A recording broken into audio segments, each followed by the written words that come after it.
त्या ठिकाणी आपण क्वेश्चन नंबर 31 सॉल्व करणार आहे. The expression for electric field intensity at a point outside uniformly charge thin plane sheet is E. तर expression आपल्याला फाइंड करायचं प्लेन शीटसाठी युनिफॉर्मली चार्ज आहे ई. ओके, आणि ब्रॅकेटमध्ये दिलेलं आहे D is the distance of point from the plane sheet.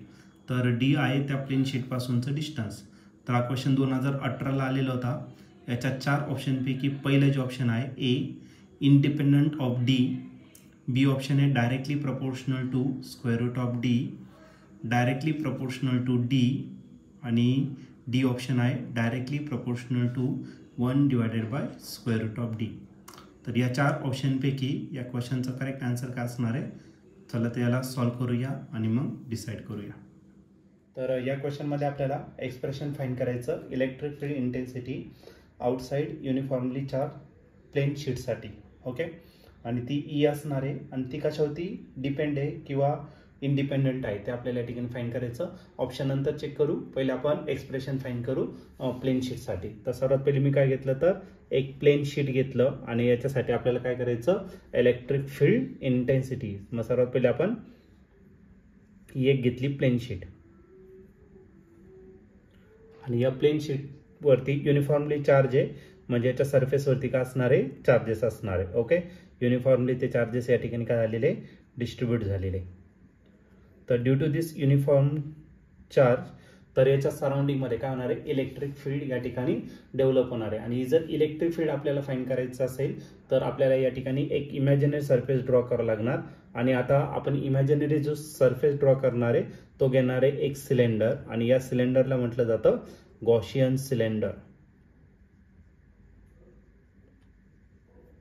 या सिलेंडरला आपण गॉशियन सिलेंडर म्हणणार आहे. इमॅजिनरी सिलेंडर आपण या ठिकाणी त्याला इमॅजिन करतो. ठीक आहे, आणि हा जो पार्ट आहे एवढा त्याचा सरफेस एरिया किती असणार ds. आणि या ठिकाणी इलेक्ट्रिक फील्ड जर घेतलं तर तो ई असेल. सपोज आपण त्याला परपेंडिक्युलर जर करून घेतलं तर त्याची व्हॅल्यू काय घेता येईल आपल्याला ई कॉस थिटा. आणि याच्यातला जो अँगल असणार तो काय असणार थिटा. जसं सरफेस चार्ज जे दिसत आहे तुम्हाला सरफेसवरती ते कुठं फ्रंट साईडला दिसत आहे तसं त्या शीटच्या कुठं असणार बॅक साईडला पण असणार. मग बॅक साईडला जर असेल तर त्याच्यासाठी पण एक इलेक्ट्रिक फील्ड तयार होणार आहे आणि ती पण आपण कशाने रिप्रेझेंट करणार आहे तर एक डॉट इमॅजिनरी सिलेंडरने. त्याला आपण काय म्हणणार पुन्हा गॉशियन सिलेंडर आपण या ठिकाणी त्याला कन्सिडर करणार. ठीक आहे, आणि इथं इलेक्ट्रिक फील्ड जर घेतला तर तो किती घेतला ई इतका. आणि सपोज त्याला परपेंडिक्युलर करून घेतलं तर तो किती असणार तर ई कॉस थिटा इतकं त्याचं इलेक्ट्रिक फील्ड असेल. हे दोन्ही काय झाले तर तुमचे गॉशियन सरफेस झालं. आता आपल्याला या ठिकाणी यूज करावं लागेल गॉस थेरम. या ठिकाणी आपण यूज करणार अकॉर्डिंग टू गॉस थेरम.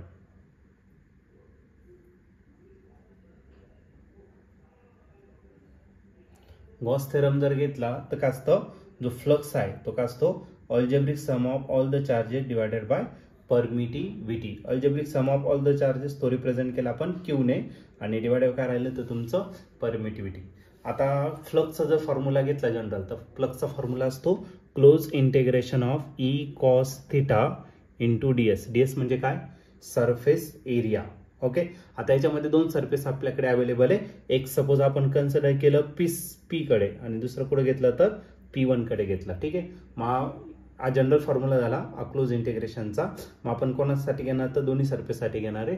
मग दोन्ही सरफेससाठी झाला आपला पहिले कोणासाठी तर पी साठी घेतला. Similarly close integration of E cos theta into ds. Okay, तो कोणासाठी असणार तर सेकंड सरफेससाठी आपण या ठिकाणी घेणार आहे. ते फक्त मी आता या ठिकाणी राईट करताना मग डबल घेऊन टाकतो म्हणजे डायरेक्टली आपली इक्वेशन भेटेल. एक पी साठी आणि दुसरं कोणासाठी तर पी डॅश साठी.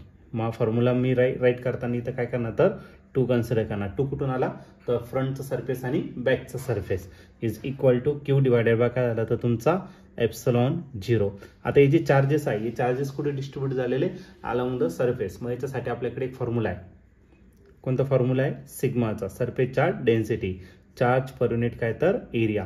आता एरिया या ठिकाणी आपल्याला जो एरिया दिलेला आहे छोटासा एरिया दिलेला आहे आपल्या टोटल एरिया लागेल म्हणून याचं काय करून घ्या तर इंटिग्रेशन घेऊन टाका इंटिग्रेशन ऑफ ds. ओके, मग याच्यावरून आपल्याला क्यू ची व्हॅल्यू भेटेल आणि या क्यू ची व्हॅल्यू जी भेटणार सिग्मा क्लोज इंटिग्रेशन ऑफ काय भेटेल तर ds. ही व्हॅल्यू आपण वरती पुट करून टाकू 2 क्लोज इंटिग्रेशन ऑफ ई काय कॉन्स्टंट आहे. ओके, आणि आपण मॅक्झिमम व्हॅल्यूसाठी घेऊ. कॉस्ट मॅक्झिमम किती असतं 1, मग कॉस्टची व्हॅल्यू कॅन्सल करू आणि क्लोज इंटिग्रेशन ऑफ करायला ds. सिग्मा क्यूच्या जागी आपण काय टाकणार, sigma close integration of ds divided by permittivity. Close integration of ds get cancel, म्हणजे काय असणार 2 times electric field is equal to sigma divided by epsilon 0. Two इकडे मल्टिप्लाय, इकडे काय करा डिवाइड, मग electric field is equal to काय भेटेल सिग्मा डिवायडेड बाय 2 एप्सिलॉन 0. मग प्लेन शीटसाठी जर घेतलं तर प्लेन शीटसाठी इलेक्ट्रिक फील्ड असतं आपलं सिग्मा डिवायडेड बाय 2 एप्सिलॉन 0. आणि जर तुम्ही ऑप्शन जर बघितलं तर ऑप्शन आहे डी वरती डिपेंड आहे का नाही. डी म्हणजे डिस्टन्स दिलेलं आहे तुम्हाला, distance between point from plane sheet. तर या प्लेन शीट पासून किती डिस्टन्सवरती इलेक्ट्रिक फील्ड आहे, तर त्या डिस्टन्सवरती तो इंडिपेंडंट आहे. ओके, आणि या ठिकाणी ऑप्शन जर बघितलं तुम्ही तर ए ऑप्शन जो आहे तो या ठिकाणी आपला करेक्टली मॅच होतोय आणि ए ऑप्शन आहे तुमचा इंडिपेंडंट ऑफ डी. बाकीचे जे ऑप्शन आहे ते डायरेक्टली इनव्हर्सली या पद्धतीने डिपेंड आहे, तर हा इंडिपेंडंट आहे. मग ऑप्शन ए या क्वेश्चनचं काय असणार आहे, करेक्ट ऑप्शन या ठिकाणी असेल.